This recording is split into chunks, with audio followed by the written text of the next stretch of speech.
राधा वल्लभ श्री वृंदावन श्रीवंचन धर्मराज युधिष्ठिर ने जब भगवान श्री कृष्ण से इस आश्विन शुक्ल एकादशी के संबंध में पूछा तो भगवान श्री कृष्ण ने कहा, हे युधिष्ठिर, पापों का नाश करने वाली इस एकादशी का नाम पापांकुशा एकादशी है। इस दिन मनुष्य को विधि पूर्वक भगवान पद्मनाभ की पूजा करनी चाहिए। यह एकादशी मनुष्य को मनोवांछित फल देकर स्वर्ग को प्राप्त कराने वाली है। मनुष्य को बहुत दिनों तक कठोर तपस्या से जो फल मिलता है वह फल भगवान गरुड़ध्वज को नमस्कार करने से प्राप्त हो जाता है। जो मनुष्य अज्ञानवश अनेक पाप करते हैं परंतु हरि को नमस्कार करते हैं वे नरक में नहीं जाते।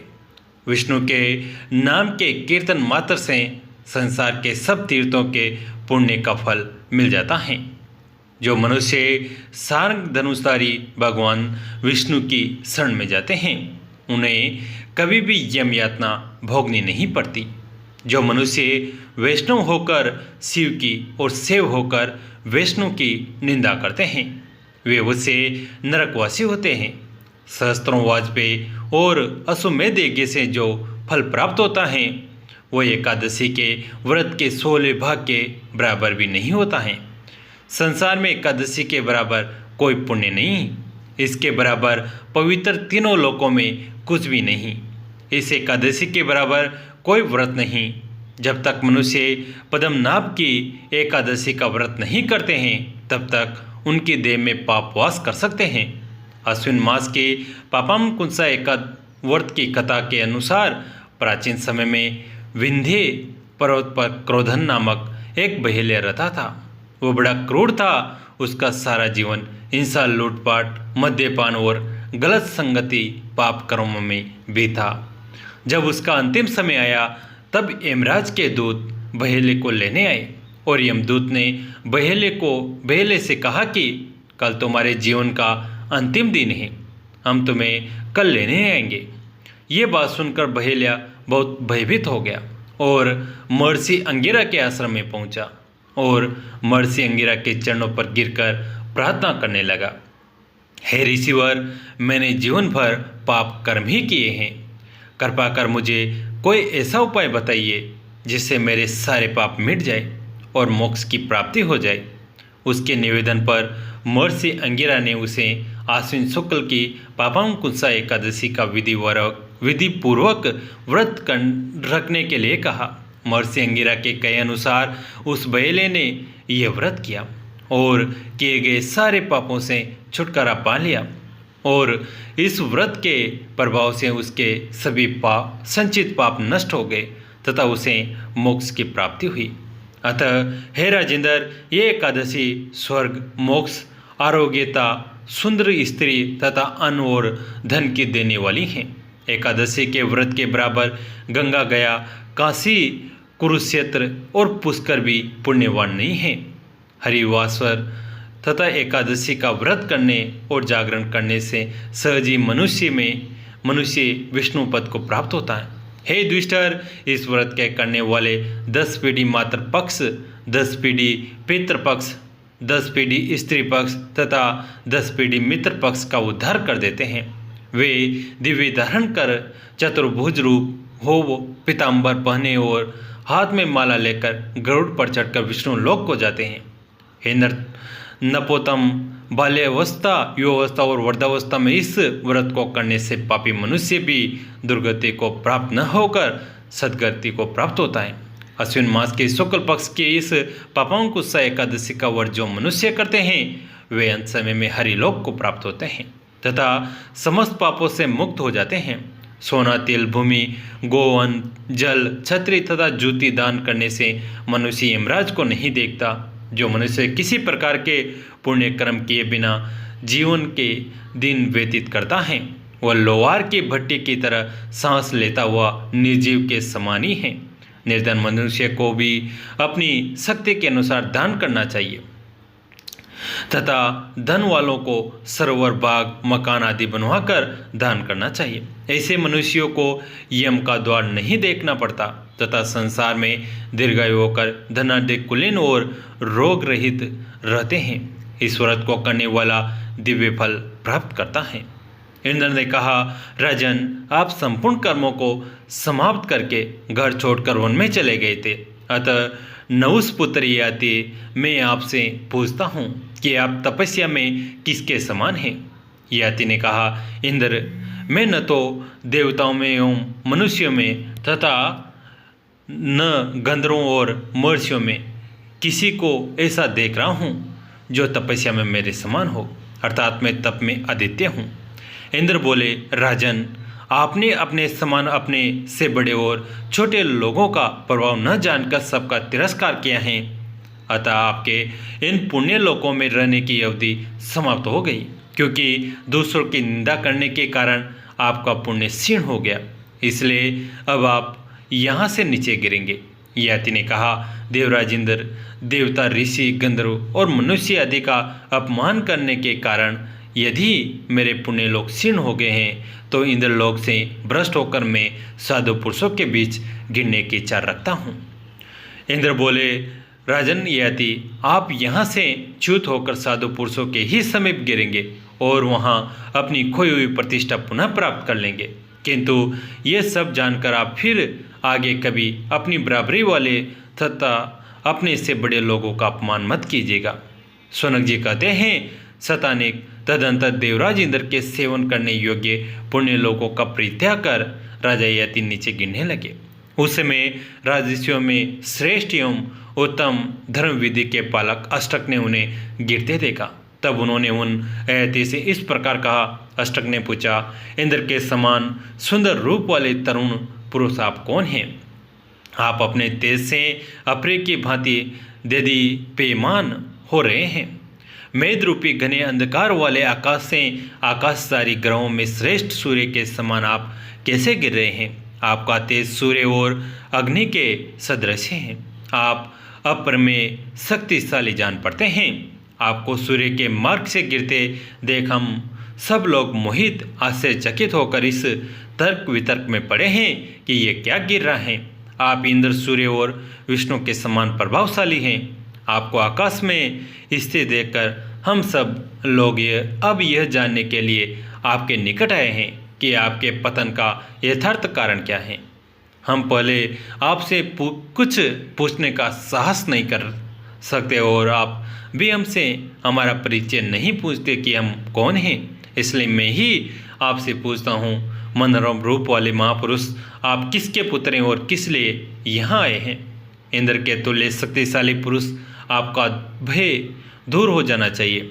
अब आपको स्वर्ग से गिरने का विषाद और मोह भी तुरंत त्याग देना चाहिए। इस समय आप संतों के समीप विद्यमान हैं।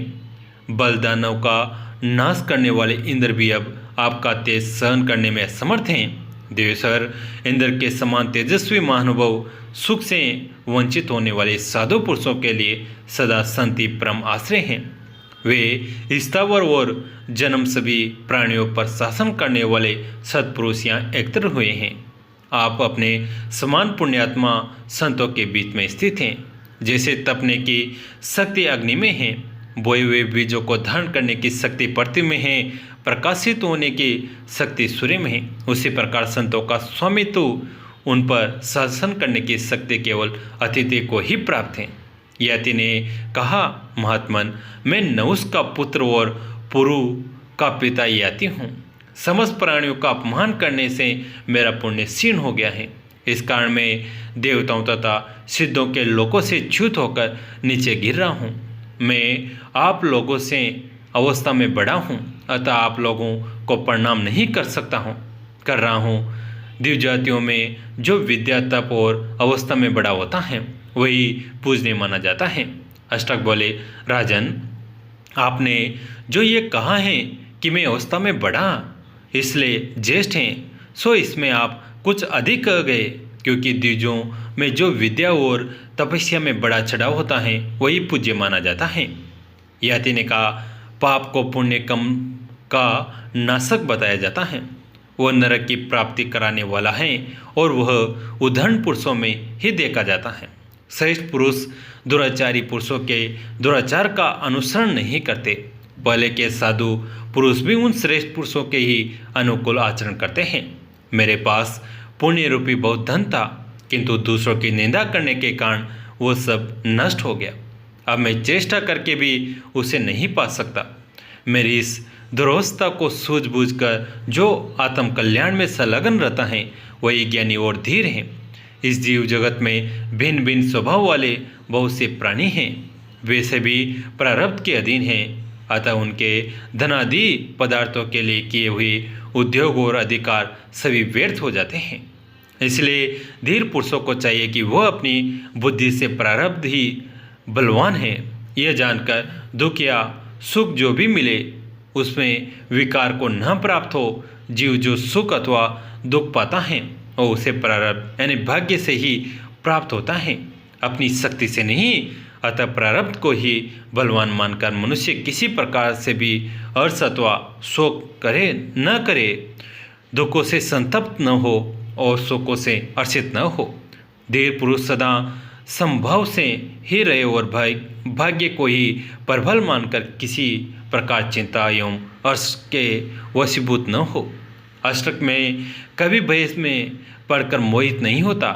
मुझे कोई मानसिक संताप भी नहीं होता, क्योंकि मैं समझता हूँ कि विधाता इस संसार में मुझे जैसे रखेगा वैसे ही रहूँगा। स्वदेज, अंडज, उभिध्वज, सरीसर्प, कर्मी, जल में रहने वाले मत्स्य आदि जीव तथा पर्वत, तर्ण और काट, ये सभी प्रारब्ध भोगों का सर्वथा से हो जाने पर अपनी प्रकृति को प्राप्त हो जाते हैं। अष्टक मैं सुख तथा दुख दोनों की अनित्यत्व को जानता हूँ, फिर मुझे संताप हो तो कैसे? मैं क्या करूँ और क्या करके संतप्त न हूँ, इन बातों को चिंता छोड़ चुका हूँ। अतः सावधान होकर सोच संताप को अपने से दूर रखता हूँ। सोनक जी कहते हैं, सतानक राजा यति समस्त सरदर्णों से संपन्न थे और नाते में अष्टक के नाना लगते थे। वे अंतरिक्ष में वैसे ही ठहरे हुए थे जैसे मानो स्वर्गलोक में हो। जब उन्होंने उपयुक्त बातें कही तब अष्टक ने उनसे पुनः प्रश्न किया। अष्टक ने कहा, महाराज, आपने जिन जिन प्रधान लोकों में रहकर जितने समय तक वहाँ के सुखों का भली भांति उपभोग किया है, उन सब का मुझे यथार्थ परिचय दीजिए। राजन, आप तो महात्माओं की भांति धम्म का उपदेश कर रहे हैं। यति ने कहा, अष्टक, मैं पहले समस्त भूमंडल में प्रसिद्ध चक्रवर्ती राजा था। तदंतर सत्कर्मों द्वारा बड़े बड़े लोकों पर मैंने विजय प्राप्त की और उनमें 1000 वर्षों तक सुखपूर्वक निवास किया। इसके बाद उनसे भी उत्तम लोकों में जा पहुंचा। वहाँ 100 योजन विस्तृत और 1000 दरवाजों से युक्त इंद्र की रमणीपुरी प्राप्त हुई। उसमें मैंने केवल 1000 वर्षों तक निवास किया और उसके बाद उससे भी ऊंचे लोकों में गया। तदंतर लोकपालों के लिए भी दुर्लभ प्रजापति के उस दिव्य लोक में जा पहुंचा जहां जरावस्था का प्रवेश नहीं है। वहाँ 1000 वर्ष तक रहा, फिर उससे भी उत्तम लोकों में चला गया। वहाँ देवादिदेव ब्रह्मा जी का धाम था। वहाँ मैं अपनी इच्छा के अनुसार भिन्न भिन्न लोकों में विहार करता हुआ संपूर्ण देवताओं से सम्मानित होकर रहा। उस समय मेरा प्रभाव और तेज देवेश्वरों के समान था। इसी प्रकार मैं नंदनवन में इच्छानुसार रूप धारण करके अप्सराओं के साथ विहार करता हुआ 10 लाख वर्षों तक रहा। वहाँ मुझे पवित्र ग्रंथ और मनोहर रूप वाले वृक्ष देखने को मिले जो फूलों से लदे हुए थे। वहाँ रहकर मैं देवलोक के सुखों में आसक्त हो गया। तदंतर बहुत अधिक समय बीत जाने पर एक भयंकर रूपधारी देवदूत आकर मुझसे ऊंची आवाज में 3 बार बोला, गिर जाओ, गिर जाओ, गिर जाओ। राज शिरोमणि, मुझे इतना ही ज्ञात हो सका। तदंतर पुण्य क्षीण हो जाने के कारण मैं नंदनवन से नीचे गिर पड़ा। नरेंद्र, उस समय मेरे लिए शोक करने वाले देवताओं की अंतरिक्ष में ये भया भरी वाणी सुनाई पड़ी। अहो, बड़े कष्ट की बात है कि पवित्र कीर्ति वाले ये पुण्यकर्मा महाराज याति पुण्य क्षीण होने के कारण नीचे गिर रहे हैं। तब नीचे गिरते हुए मैंने उनसे पूछा, देवताओं, मैं साधु पुरुषों के बीच गिरूं, इसका क्या उपाय है? तब देवताओं ने मुझे आपकी यज्ञ भूमि का परिचय दिया। मैं इसी को देखता हुआ तुरंत यहाँ पहुँचा हूँ। यज्ञ भूमि का परिचय देने वाली हविष्य की सुगंध का अनुभव तथा धूम्र प्रांत का अवलोकन कर मुझे बड़ी प्रसन्नता और सांत्वना मिली। कैसी लगी आज की कथा, आगे की कथा सुनने के लिए कमेंट में ज़रूर बताएं। दोस्तों, आपको कहानी अंत तक सुनने के लिए तहे दिल से धन्यवाद। जय श्री राम, जय श्री कृष्णा, जय श्री राधे।